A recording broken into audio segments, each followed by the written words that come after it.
Hey y'all, Nickie Brown here. So not too long ago, I was watching one of my mentors, and as Wendy Williams would say, she's a friend in my head. I just pretty much got acquainted with her within the last few months, maybe 3-4 months or so, less than 6 months if I'm not mistaken.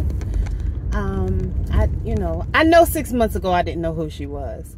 But now that I'm acquainted with her, I almost can't get enough of her. So who are your top 5 friends? Like, who are your mentors? Who are the people that inspire you and motivate you to be your best and do your best, right? So I was watching her a little while ago, and she did a little snippet, little video. It was about 3 minutes. And the song, He Saw the Best in Me, started playing. And I'm not religious, but it made me get teary-eyed a little bit. So then I needed some things from the dollar store, so I went to the dollar store. And the manager, anytime I go in there and I ask him how he's doing, he always says peachy. He always has something positive today.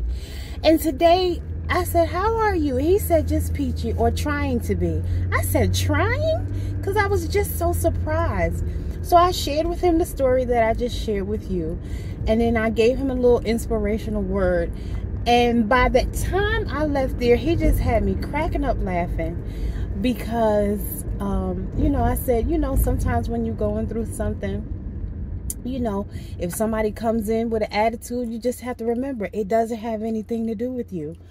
And he said, yeah, because sometimes I have to look at people and say, oh, who did you hear? Oh, I would be having an attitude too because she colored outside the line.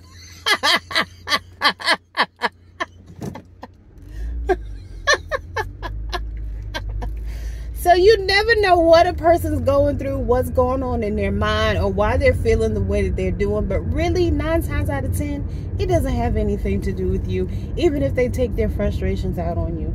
And also, just make the best of the situation. Just give thanks for what you do have, rather than saying or talking about what you don't have. So I just wanted to share that with y'all real quick. Love y'all. Later. Mwah.